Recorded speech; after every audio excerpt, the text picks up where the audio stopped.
And with that, we welcome you to Bloomington. Dave Revson, Jerry DiNardo, and Howard Griffith. We've not seen Indiana's practice yet. We're getting set to do that in just a bit. We did get to spend some real good time, though, with Tom Allen, get a sense of what he's thinking about heading into this year. Really interested to watch this team. What interests you the most as you anticipate this practice? Well, you start on offense, another quarterback battle like most of the Big Ten. That certainly is a key. Offensive line, that's veteran, new coach in Bob Bostad. On defense, Matt Guerrieri, new defensive coordinator.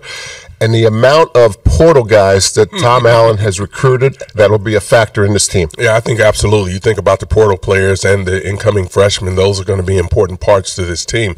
When you think about Indiana football, they've made that shift, right? They need to build the team with veteran guys that have played and proven that they could play at the college level. And they have a lot of guys, particularly on the defensive line, which, as we know, in this conference, you need to be strong in that area.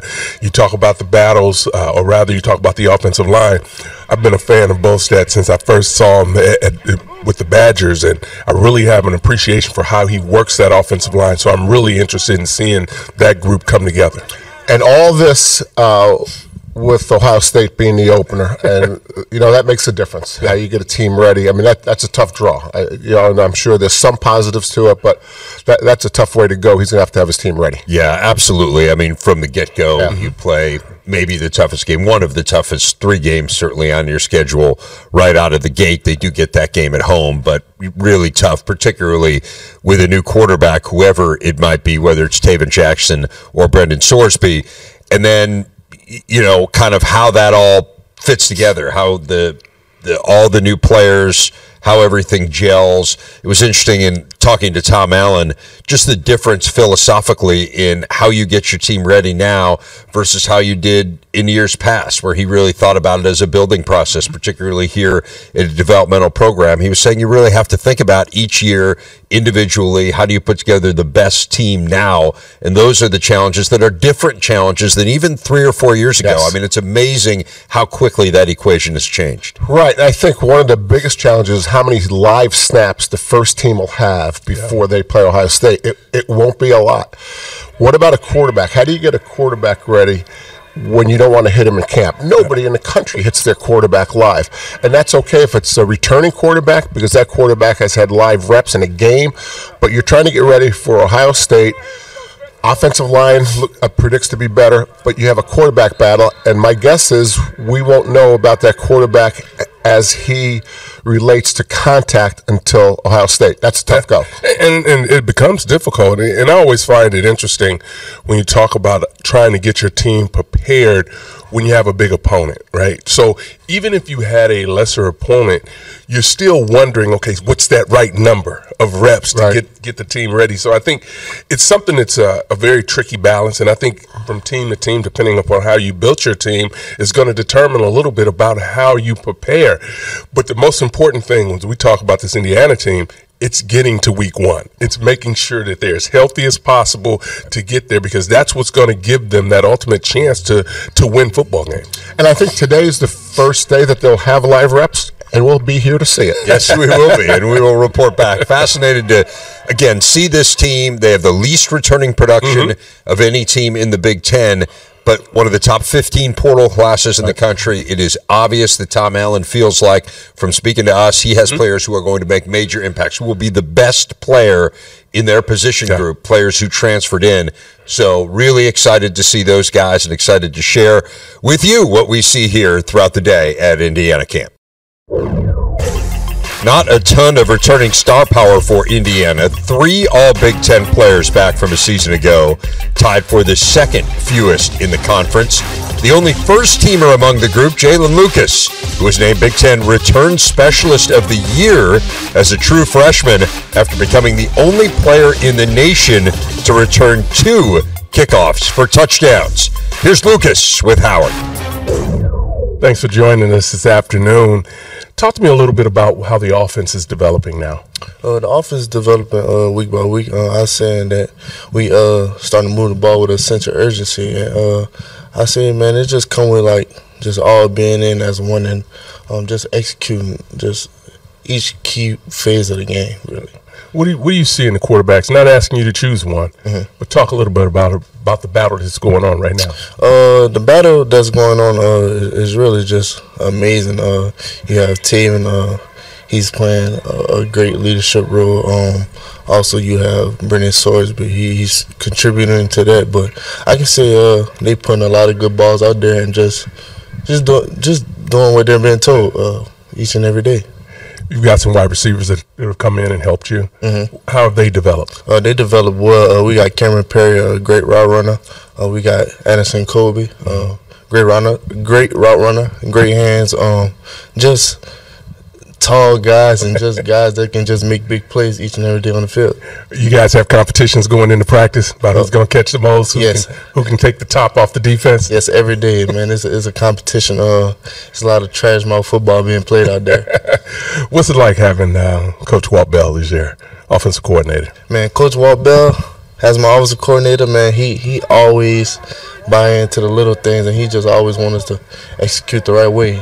He can be just a lineman. Like, he just want us to just run his offense fast as possible and just having space, pace, and race each and every day. And you getting the opportunity to get the ball and getting it in space. That's what you want to be able to do, correct? Sure. That's the main thing to do. Let's talk about special teams. I know that's a big part of your game. Yes, sir. How's the special teams unit, particularly the return units, developing for you? It's kind of been hard just playing kickoff return last year. I'm just having a big adjustment to a punt return. But I say I'm going to have a couple of drops, but I say it just come with just keep catching balls each and every day, but it's something that I'm used to. I'm capable of doing that. I'm guessing your role is going to expand on the offensive side, because if you're on my team, I'm finding a way to get you to football. Sure. So how do you balance that with still staying focused in special teams to make sure you're not letting up in that area? It just comes with whenever my number's called, just being able to get the job done at each key phase. But I'm just used to being that guy. A lot of newcomers, guys that have come in through the portal. Have they adjusted and integrated themselves into your team? They adjusted well. Just learning a new offense every day. A big player that I see that adjusted well is the new receiver, Carter, slot receiver. He's been making big plays all fall camp. What are some of the things this offense is going to need to do to be successful? I can say just line up fast. That's one of the key phases that we need to do. Just buy into the plays that's being called, and just being on top of everything. Knowing your fronts, block protection, and just moving the ball fast. That's what we need to do. Move the ball fast, get lined up the right way.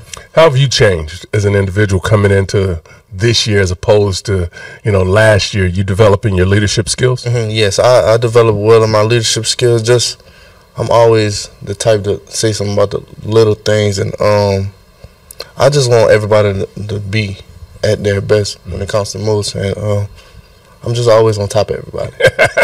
You gonna cause all the problems? You the one holding everybody accountable, huh? Yes, sir. All right. Tell me about the defense a little bit. Little schemes changed a little bit. Different defensive coordinator. How have you seen that as you go against them each and every day? Man, defense is just full of a bunch of headhunters. Man, we got Noah Pierre, just a trash mouth talker. We got Ace, big player, and we got a lot of guys from the transfer portal. I'd say the brotherhood that is being created.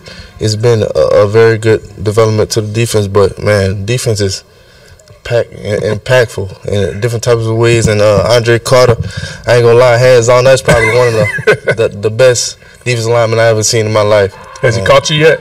He caught me like one time today, but Coach Allen, he loves his players. You never gonna have a coach that's close to you and just want to build a bond with his players. He always brings the energy. From the moment he runs out in the field, you can tell he just has the energy in him to get the day going. His passion shows during practice as it does on game day. Throughout the practice, you see him encouraging guys. He has a bullhorn that he stays on, yelling across the field to anybody, whichever way it may be. Holding everybody at a high standard, that's really what his passion does. A guy who gets a ton of love from his team, a real player's coach in Tom Allen. but he'll need to get to know a lot of new players this year. The Hoosiers returning just 46% of their production from last year. That is the least in the conference. They dipped heavily into the portal, as we've mentioned, made some staff changes, including Matt Guerrieri coming in as his new defensive play caller. Pleased to be joined now by the head coach of the Hoosiers, Tom Allen. Coach, let's start with this. You're getting into the meat of preseason here. What are you most pleased with your team to this point? Well, I think the effort of our guys, the want to, the focus in meetings, the effort during our drill work, I look for that. Special teams drills, things that show the character of a young man, how he's going to be able to buy into what we're doing as a team, and obviously offense, defense, is a carryover for that. But I just think more of the way the guys are thinking, and the way they pay attention to what we're doing, and that's resulting in, very effective, I would say, purposeful practices that allow us to get a little bit better every day. One of the things that's been really interesting, and this is not unique to you, this is what's happening in college football, is so many new faces, right? And you guys have a really good portal class, and we can talk about some of those guys who it's pretty clear are going to make a major impact for you. It's a little bit different, though, as you try to build the team. So how do you integrate guys from the portal who you're counting on, who haven't necessarily been a part of your culture over the long term?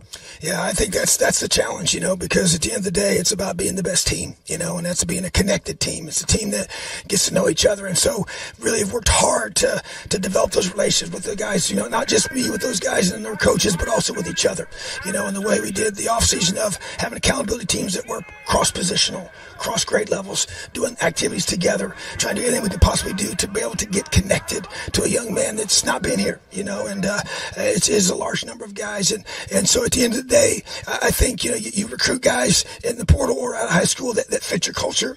But at the same time, you get them here, and those older guys, you're expecting them to play right away. And so to me, it's how fast can we get those guys, to buy into and believe in what we're trying to do here schematically, culturally, and just more than anything relationally. It's interesting, too, when you think about, you had 2 really good years, and then the last 2 years haven't been as good. And so I always think part of the challenge with a team is how do you get guys to believe again? Does it actually help you when you have a lot of new faces and guys, maybe some of whom have come from winning situations, maybe some who haven't, but they haven't, none of this stuff that happened the last couple of years happened to them. Does that help in a weird sort of way? I think it does, because they're new. They weren't here. They we did, you kind of go through and you compare those two, the first 2 to the last 2. And, we found a way to win the close games, we didn't, these last couple of years, especially this past season. So, but you're right. They weren't a part of that. So you don't have to worry about reprogramming that. And, they come here with a chip on their shoulder, something to prove. These guys all are looking for something. There's a reason why they either trying to prove that they can play in the Big Ten, or they want to be able to have a chance to play more and be in these roles where they're going to be on those field and those key third downs, fourth quarter situations. So, at the end of the day, it's a new football team. And that's kind of how I've looked at it. Build a new team from January till kickoff. Not just new with players, but new with some coaches too. Matt Guerrieri coming in. Yeah. He's going to call the defensive signals, working with Chad Wilt, and of course working with you. You're a defensive-minded coach and come from that side of the ball. How will all of that work? Like what do you see as the positives in terms of making this change? Well, for me, it's just the reality of what, the head coach position with all that's going on with the portal and NIL and just all the changes, all the new faces. I think that it just demanded that, and so to be able to find a guy to come in here to call it, he and Chad work closely together, and Chad really focused on the front 7 and Matt focused on the back end, but Matt will call him. And it's a matter of him coming in here and just taking ownership of that responsibility. And I'm involved heavily with the game plan and all the film study and everything we do with that. But I'm not going to second guess. I'm not going to tell him what to call. But I feel very confident with him. He's an experienced play caller. And I know there's a lot of alignments with what we, where he's coming from, what he's doing to what we want to be able to do. And so it's trust, it's building those relationships. I've known Matt a long, long time, but I'm excited to have him. He's a great teacher. Done a real good job with that side of the ball, but I'll be involved with that part, but he's going to call it. How about on the offensive side? You bring in Anthony Tucker there as well to work with Walt Bell. The biggest question they have to answer early on here is the quarterback situation. What are the best attributes of each one of the players competing to be your starting quarterback, Brendan Sorsby and Taven Jackson? You saw today, both of them, split the reps equally. And to me, the thing with Brendan that sticks out to me is his arm talent, and he's just a guy that can really make all the throws, and has the ability to extend the plays with his legs. And it's just a matter of just, reps and his confidence in regards to playing the game at in that role as a starter. And then same with Taven. Taven's a young guy, hasn't been that starter before collegially, but I tell you, he brings a moxie to that group. He has a lot of confidence, and once again, just needs reps, and I think both those guys, I love their skill set. I think they both, you look at Taven as he makes the throws, he throws with confidence, but it's just a matter of timing with your receivers. He obviously got here in January, and so he hadn't been here quite as long, but I think as we continue to work those guys, and these next, several practices are going to be very important, but they both bring a lot to the table, and we got a tough decision to make without question, but I think you got two guys that definitely can lead this football team. And they're going to have to lead them against a pretty good opponent in the opener. You got Ohio State. How does that sharpen what you're doing in practice or even change what you're doing in camp to get ready for a game of that magnitude right off the bat? Well, it forces you schematic. I mean, you got to be able to decide what it is we can do the very, very best. It has to show up one day, game one. Sometimes you're able to kind of progress through things even schematically, but that's not the case when you open with a team of this caliber, but we're used to it. It's happened many times since I've been here, and so, but the urgency it creates, I love the ability for our guys to be able to understand that we're going to play one of the best teams in the nation right out of the gate, so the kickoff's coming without question. So I love the fact that we got a team that's going to allow us to be able to force us to be at our best. Head coach of the Hoosiers, Tom Allen, appreciate you taking the time. Appreciate you fighting through. I know you're straining with the voice in the middle of camp and working hard, and always great to see you. Thanks, Coach. Great to see you too, Elio. Baseline pumps, chase, hit from behind, has a receiver wide open, and Henderson, and he takes it in. Downfield, tip the corner, I love it. Throws to the end zone, up for grabs, and it is incomplete. It's incomplete, and the old brass platoon is going back to Bloomington. That a good look at some of the familiar faces coming back to Bloomington. But for the Hoosiers to really excel this year, they'll need to get some big production out of their transfers, a portal class ranked among the top 15 nationally. Taven Jackson will compete for the QB job. Takese Carter has had a tremendous career at Fordham with more than 3,000 receiving yards. Andre Carter was in the top 7 in the MAC in sacks and tackles for loss last year. He's one of several they hope can make an impact on what was a poor defense a season ago. Interested right off the top as we break down this Indiana defense in talking about Matt Guerrieri. We have seen Tom Allen go through a couple different iterations of this. There have been times where he has called the defense. There have been times where he has had one of his coordinators call the defense. It's going to be the latter here with Matt Guerrieri. What is your sense as to why he has made this decision? Well, we talked a little bit about this with Coach Allen and all the other coaches that we met with at Media Days. Unbelievable, but it's about the NIL, and it's about all the changes in college football that they're spending so much time on trying to raise money for the collectives and so on that he just doesn't have time to do it. I think the other thing is, this is Walt Bell's second year, so I think Tom feels good about that side of the ball. Guerrieri was at Ohio State last year. He's got a feel for the entire conference. And so how much Matt Guerrieri needs Tom's help, I think it'll be minimal.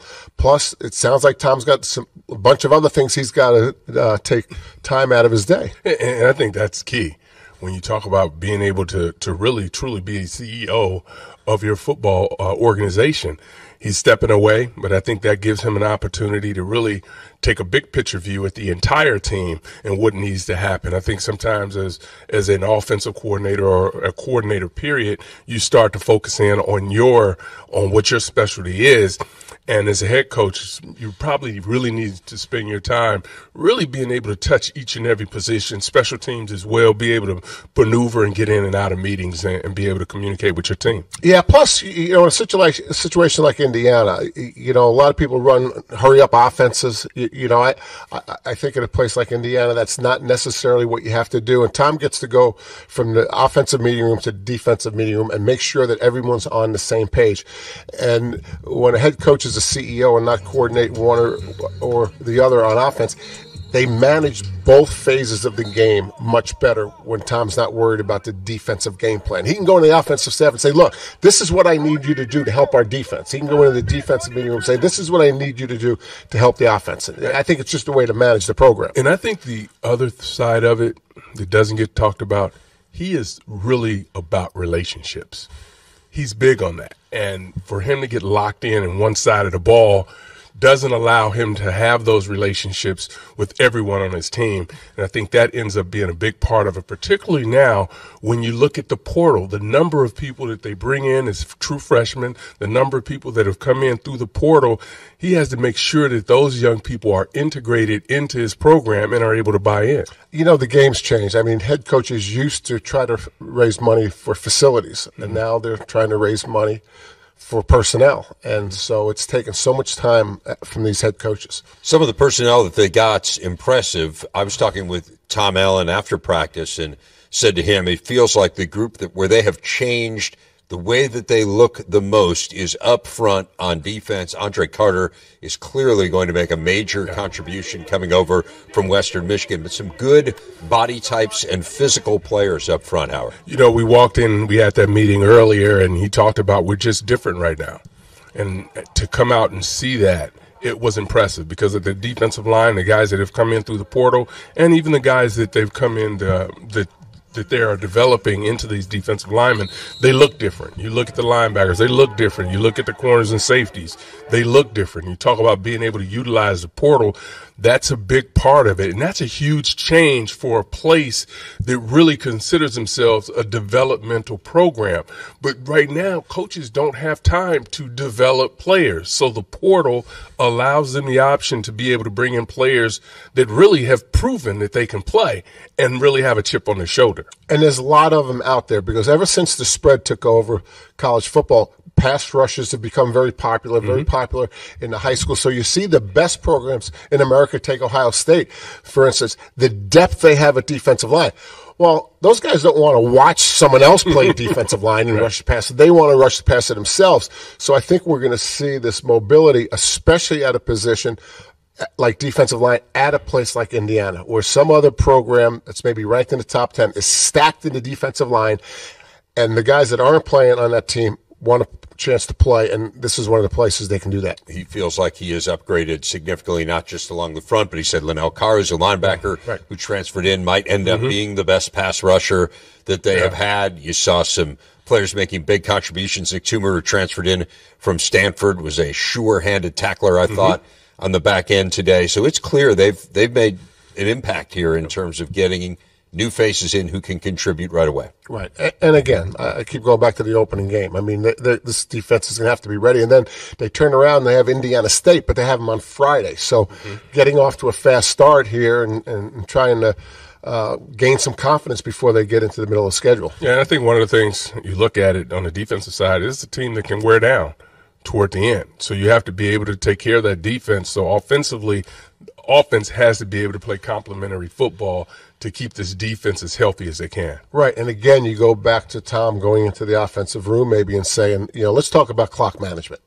How much are you, Walt, how much do you want to speed it up? How much do you want to slow it down? Yeah. Because there's another staff next door that really, needs you to eat up some clock. I mean, that's the reality of it.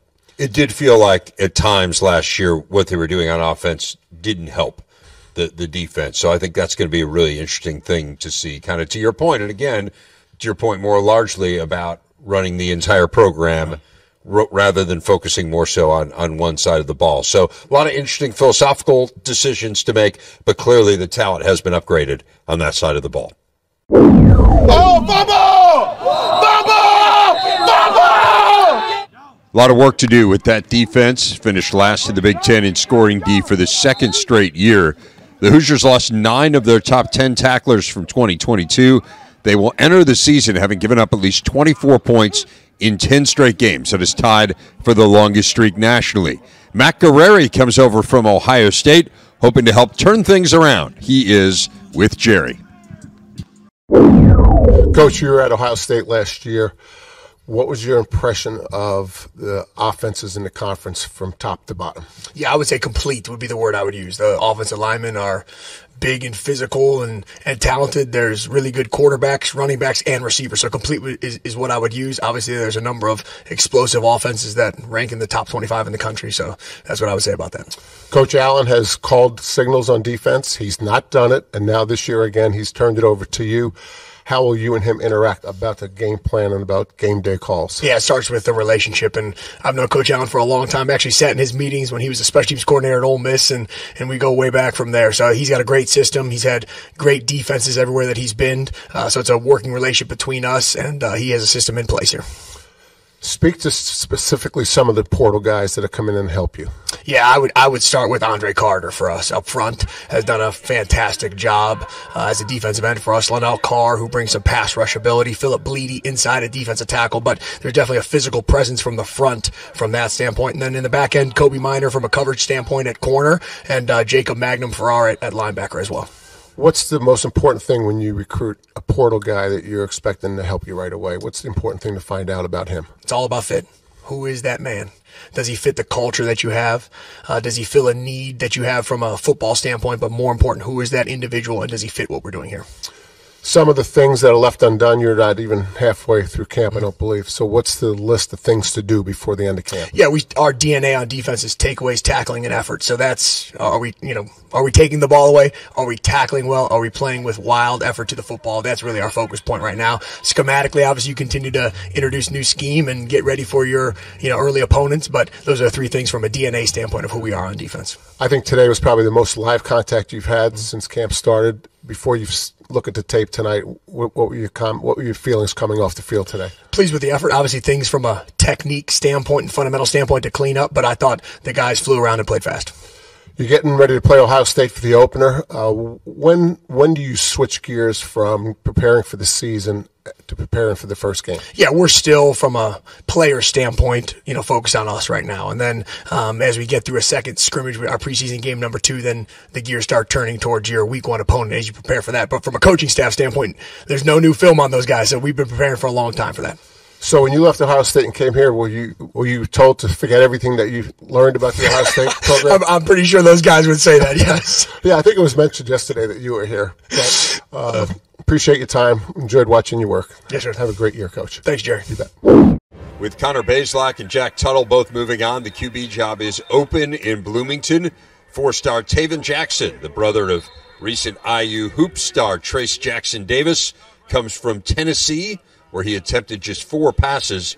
Brendan Sorsby, who threw it 6 times as a backup in Bloomington last year, is hoping to assume a bigger role. And Dexter Williams, sidelined for now as he recovers from a knee injury that he suffered last year against Purdue. Guys, an offense that has to be better than a year ago, as we know, as they know, and definitely made some changes, including a new co-offensive coordinator, bringing Bob Osted as well to work with that offensive line. What stood out as you watched him? Yeah, Walt Bell being here his second year, I think, is really huge. I mean, he knows the personnel better. Bob Bostad, I mean, we've watched him work at Wisconsin all those years. He's developed physical offensive line. So I think the changes start with the staff, and it might look different. It might look the same. We're going to have to wait and see. But Walt's a veteran guy. I think being here year 2 is going to really help him. Yeah, and I think when you think about some of the players that he has that he'll be able to utilize, Lucas is a guy I think is going to get the ball in many different positions for this football team, including special teams. I like what they're doing, and it's going to be key. The offensive line is key everywhere to be able to make sure that they can hold up under pressure, because quarterbacks are going to get pressured, and you want them to be as comfortable as they can be as they get back into the pocket and try to make the correct reads. All but 3 teams in the conference are making a quarterback decision. And again, I think Walt Bell being here 2 years will help make that decision. But, you can't help think about the first game, right? Mm-hmm. Because, young quarterback against an Ohio State defense. So I think they're going to spend quite a bit of time trying to figure out, how's the best way to protect the quarterback so they can throw the ball, because they're going to get as good a pass rush in that first game as they'll get all year. And this is where Bostad presumably helps. They gave up the most tackles for loss of any team in the Big Ten a season ago. And as you say, you've got young guys. This will be the first time they've played in a pressure situation, whoever it is who wins the job. They really split those reps evenly today. It was just the two guys who were competing for the job who got reps as we watched them go through team situations. So they're trying to give as many opportunities to each guy as they can as they try to figure out who's the right guy. Taven Jackson, Brendan Sorsby. What did you see from each guy, Howard? Well, I think both, did some good things, and both had some plays that they'd probably like to have back. And sometimes in these battles, when you're trying to find that guy, I think it's great that they've positioned it where it's going to be two guys, but I don't think either one at this particular point, at least not today from my opinion, has separated themselves. So this is something that's going to continue to play out for a little while longer. I know coaches love to have this decision made so that the team is ready to rally, but the reality is if no one has separated themselves yet, you end up possibly playing two quarterbacks. And again, it's a reoccurring theme, right? We've heard coaches say the same thing about the quarterback. You asked Ryan Day yesterday when you want to make a decision. He says, "I don't know," and they know a lot more about their quarterbacks than we do. So it's hard to really come out of practice today thinking one has the edge.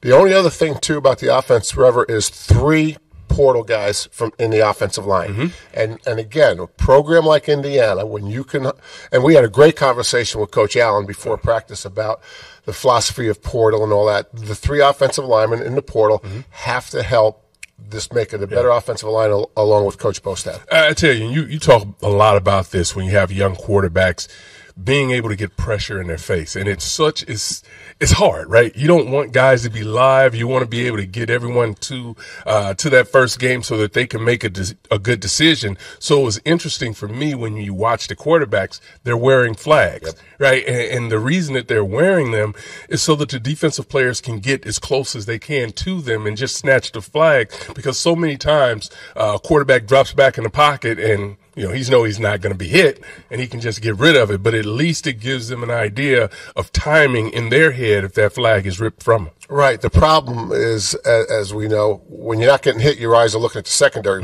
which is where your eyes should be if you're a quarterback. And then when you're alive in the first game, you start looking around.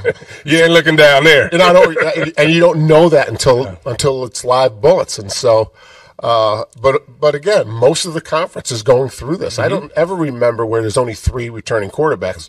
You're a numbers guy. When was the last time it was only 3? I have the faintest idea. He'll have that for us week 1. That's a week 1 assignment. I can go back through it. I'll do some immense amounts of research as we're land jetting around the conference. I love asking him a question. He doesn't have the answer, and that bugs him too. There's a lot of them. There are a lot of questions I ask. Most of them at home that I don't know the answer to. That's the majority of them. Yes. Run game, Jalen Lucas gives them a different dimension. Yeah. They did a nice job in the portal there as well. Yeah. It feels like they're going to have the answers there if the offensive line comes together. Yeah, and so much of it is really about what they're doing up front, and it's really about being able to get a hat on a hat. But this is another group that really wants to put their foot in the ground and get north and south. Not a lot of wiggle, just putting it in the ground, foot in the ground, and getting north and getting tough yardage, and that's what you need. Yeah, I thought that was real positive today. I thought those guys ran really hard. They were decisive. And again, you want those guys healthy for the first game. You don't want them banged up. So as we talked to Coach Allen this morning, he's got down the exact amount of reps that he will go live with that first group. And then after that, you just have to, hope to stay healthy. As you go through the season. One of those new faces, a familiar one in the Big Ten, Christian Turner, who started his career at Michigan, coming from Wake Forest, Josh Henderson as well, in addition to Lucas. So they feel like they've got a few backs who can really get the job done. Just 4 starters back for the Hoosiers on offense. Anthony Tucker comes in as co-coordinator with Walt Bell, who he's worked with previously at a couple different stops in his career. It's a Hoosiers offense that moved at the fastest pace in the Big Ten last year under Bell, who sat down to talk things over with Jerry. Coach, what's the difference in year 2 from last year, year 1? I think the the biggest thing for us is your personnel so much better. You know what they can do, what they can't do, what their strengths are, what their weaknesses are. And outside of quarterback, we've got the majority of a lot of our offense back from a year ago. So I think just knowing our personnel better. You've got a quarterback battle like most of the conference. There's only 3 quarterbacks coming back that are starters. How do you decide on who's the starting quarterback? I think first things first, who can manage the line of scrimmage? Whether it be, shift, motion, verbalizing snap counts. I think the first thing you got to be able to do is minimize error, and then second, who can take care of the football, and so you've got that pre-snap process, early, am my eyes in the right spot, late in the down, am I making good decisions? And then number 3, there is a level of spot hitting that you have to possess. And so to me, it's, your pre-snap process, your late and down decision making, and can we hit spots? So tell us how the quarterbacks are doing specifically with what you just said. I think, both of them as young guys, we had them all spring, with some of the new allowable things in the summertime with OTAs. I think they've come a long way. They are much improved, but we still have a long way to go, and so we got a lot of work to do before we play Ohio State. Most of your new players on both sides of the ball are portal guys. Tell us specifically about some of the portal guys that are going to help the offense. I think offensively, we added tight end, Bradley Archer, big, strong, tough kid, did a great job for them in line. E.J. Williams from Clemson, he's long, he's explosive, and he's a great practice player. He's tough, he blocks. Christian Turner from Wake Forest has been great for us. And I think that all 3 of those kids are going to add big value to our offense.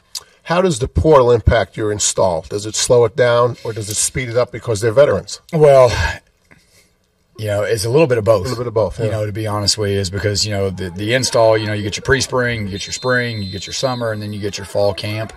And so when we start to add some of those veteran guys, we'll kind of start them on their own track. But because they're veterans, they can, sometimes accelerate a little bit faster than a younger guy. So it's a little bit of both. Coach Bostad, offensive line coach, has tremendous experience in the Big Ten Conference. What's he brought to the offense and the offensive staff? I think, he's number one, he's done a phenomenal job. I think, his probably biggest skill is just attentiveness, just the amount of detail, technique and fundamentals. He's solely focused on that group and he maximizes every bit of time that they get, from individual to teamwork. So happy to have him here, and can't wait to watch those guys develop. Most important thing left undone between now and the first game? Most important thing? I think number one, we got to identify a quarterback. Right. I think number 2, we've got to identify what we truly can be in the run game. And then number 3, continue to gel as an offense, continue to put components in that can help serve us and make us the best version of ourselves. Okay. Appreciate your time, Coach. Enjoy watching your work. Thank you, brother. Aaron Casey back for more after leading Indiana in tackles and tackles for loss a season ago. The 6th-year senior selected by the staff to wear number 44 in honor of George Taliaferro, the former Hoosier All-American, who was the first African-American ever to be drafted by an NFL team. Casey taking some time out to chat with Howard. Tell me what it's like now with a new defensive signal caller for you.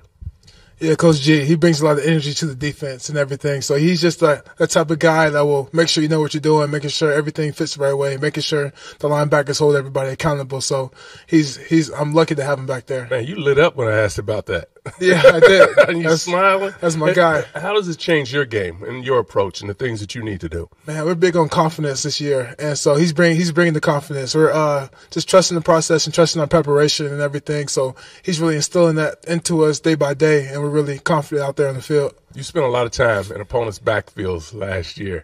Is that timing or just understanding where you need to do as far as reading and diagnosing offenses? Well, last year I really understood how things fit together on our defense, why things are the way they are, how things move. And so by being able to know that, I was able to, move faster, be more confident in the way I was playing and get downhill.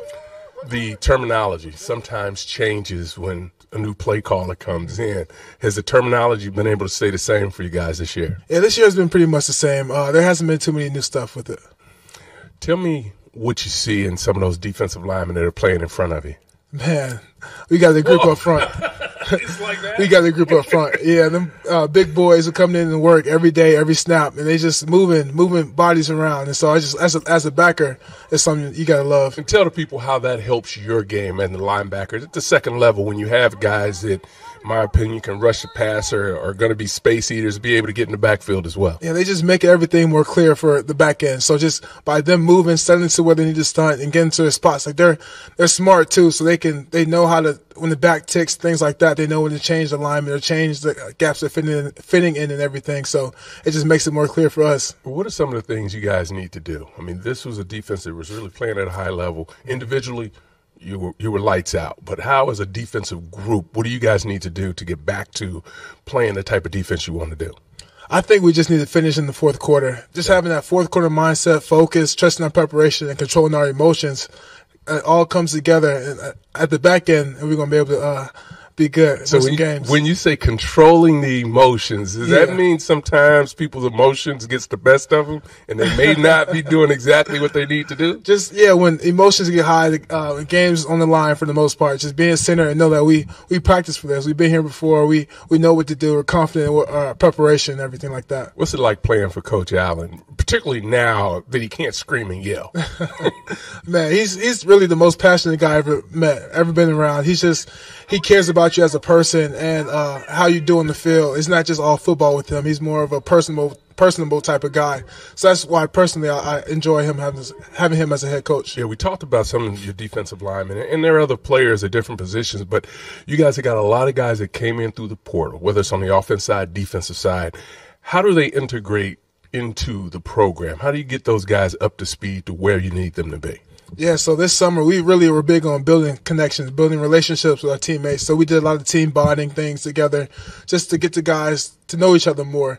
And I believe that translated to the field to where we became more comfortable making checks, making adjustments with our guys and knowing how they move. What are some of the things you did, really? Yeah, we were, one of my favorite, paintballing was one of them. Why is it always one of the top of the list of things to do? It was probably the most fun thing we did over the summer. But we also had like a little basketball tournament, dunk contest, knockout, 3-point contest, that type of thing. We also you shoot the rock?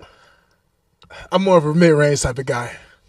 Mid-range, that's me. Do you rebound? Oh, yeah, I'm like Horace Grant. Wait a minute, Horace Grant? Yes, you know about Horace Grant? Just a little something. You're going old school on us for real. Just a little something, yeah. All right, well, listen to this. Stick to football. I need you to do that. Yeah, I will. Stay healthy and have a great year. Thank you. I appreciate it. Jumping into a game against the Buckeyes, I feel like it's going to be a lot of big man football. It's going to be a lot of talking noise, but you just going to have to, a game like that, just know how to keep your composure. The urgency that it creates in the offseason, I love. The fact that you know that right out of the gate you're going to play one of the best teams in America. Just going to have to be that guy and just do things that you didn't know that you was capable of doing. As I like to say, September 2nd's coming, regardless of what we do or don't do. That schedule does start with a bang for the Hoosiers at home against Ohio State. Got a marquee non-conference game in Indianapolis against Louisville. In terms of the toughest games in the division, they go to Michigan and to Penn State. In addition to that game at home against the Buckeyes, crossover games for Indiana include Wisconsin, Illinois, and of course the traditional season closer at Purdue. So as we wrap things up from Bloomington, you see that schedule there, Howard. Yeah. A really challenging one, no doubt, out of the gate. But for this Indiana team to have the kind of season they want to have, to get back in the postseason for the first time in a few years here after missing a bowl game the last 2 years, what needs to happen? What needs to come together? To me, I think that their portal players have to have a significant impact on this team. We've talked about them in the offensive line. We talked about them in the defensive line, being able to rush the passer. Those guys have to be able to play at a high level. And I would say this too. They need to be able to play perfect on special teams. When the margin of error is so slim, you have to be perfect in special teams and be able to generate offense with your special teams. Right. To continue the thought about complementary football, offense, they have to be able to run the ball, right? They can't stop the clock. So if they're not a good passing team, that's okay. Be a good running team. Mm-hmm. On defense, keep the ball inside and in front. Do I want to be a pressure team at Indiana and have my guys one-on-one against Ohio State and the rest, no. So complementary football, good special teams. You can't turn it over. You have to win the turnover battle. Tom Allen is a big-time defensive coach. He's coached takeaways all his career. He needs to do a great job of coaching takeaways again this year. Special teams were an issue today, to be honest. The field goal kicking left a little bit to be desired, and those are that's where the margin is. And Tom Allen has talked about, hey, in those 2 years where we were really good, we won a lot of the close games. He mentioned that to me when we spoke, and then over the last couple of years they didn't win them. That's an area where you really have to figure it out. Absolutely, and it didn't look good today. The punt game was fine. It was the red zone work, and you can't come out of the red zone with no points. I mean, you obviously want to score a touchdown, but all makeable field goals today they struggled with. And I'll say this too, and we've talked about the offense being able to do what they need to do. Specifically, the quarterback position has to be able to play at a high level and not turn the football over. Tough to have a good team without good quarterback play. We're getting back on the road. Care to guess how many miles from here to Ann Arbor? You're a man who's made that drive many a time. I would say 317. Ooh. Wow, that was good. What is it? 315. What? 315 miles. That's the first time I got close without cheating. That was amazing. Problem is you probably did cheat. I did not. We will see you with the defending Big Ten champs, our next stop on the tour. Thanks so much for watching our Indiana Camp Tour here on the Big Ten Network.